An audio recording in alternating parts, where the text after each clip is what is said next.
We are under assault like no other time in our state's history because of a petty, vile administration that doesn't care about the well-being of Minnesotans. If you want us to fix fraud, come and help us. Come and help us do that. They're not interested in that.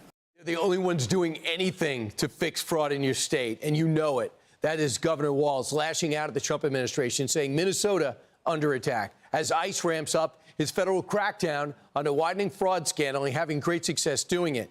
Walz later doubling down, posting, quote, "Nobody is fooled into thinking this buffoonery is a reasonable use of taxpayer dollars." Really? Buffoonery? ICE Director Todd Lyons joins us now, who wants to take this on. Todd, I think you guys have arrested over 1,000 people, mostly all criminals, wanted. Is that buffoonery? Yeah, Brian, you know, if you look at what we've done, we've undertaken the largest, not only is it the largest immigration enforcement action ever, but we've in the ICE's history, but it's also the largest criminal enforcement action we've ever taken. You know, just look at what we arrested yesterday, right?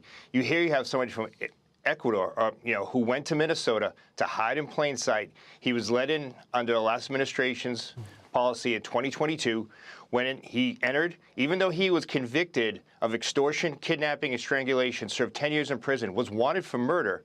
Here he is hiding in plain sight in Minnesota. So It's not buffoonery. We're out there doing what we're supposed to do, and we're out there making sure that we're taking these criminally illegal aliens off the street. Really? So he's supposed to be looking out for the people of Minnesota? Here's the mayor, Jacob Fry, who's always been an embarrassment, especially during the George Floyd riots. He's still at it. Listen. What the Trump administration is doing here is they are playing race games. They are explicitly racist in a number of occasions here, and that's what they're trying to do on our streets. And again, if they were actually looking to do work in these areas, there is work to do. What they care about is stoking fear and stoking chaos on our streets, and we've seen it time and again. Yeah, this is the guy who gave up the police station, remember that, and took a knee. Your reaction to it, if you really wanted to help, what you'd be doing? Well, you know, Brian, one thing is not only is obviously we're focused on the fraud, right? But the mayor's right. There is a lot of work for us to do, and it's the fraud of immigration enforcement. So we have so many people that are in Minnesota right now that have violated immigration law by falsely claiming asylum, lying on their refugee status. There are so many individuals, not only Minnesota, across the United States, but we're focused on Minnesota because there's such a draw, because these individuals can go to these sanctuary jurisdictions and just hide in plain sight and get the support they need from elected officials. So we are going to focus on that. We are focusing on the people of Minnesota. We're going to make sure that the people who aren't supposed to be in Minnesota are no longer in Minnesota. So what about when your ICE agents, your Border Patrol, to try to get a hotel room? They're not able to. In a certain Hampton Inn owned by Hilton.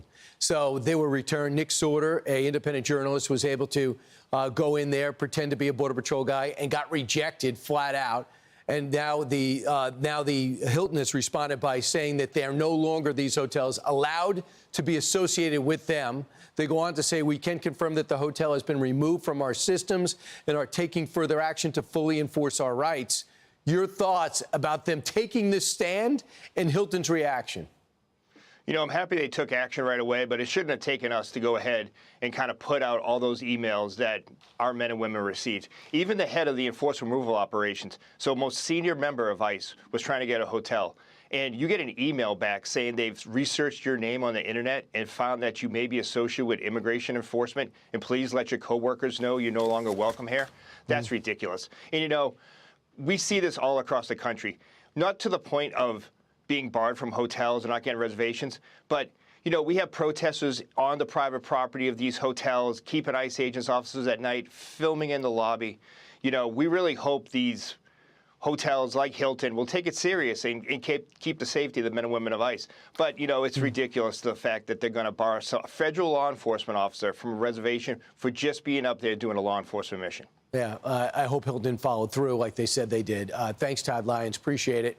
I'm Steve Ducey. I'm Brian Kilmeade. And I'm Ainsley Earhart. And click here to subscribe to the Fox News YouTube page to catch our hottest interviews and most compelling analysis.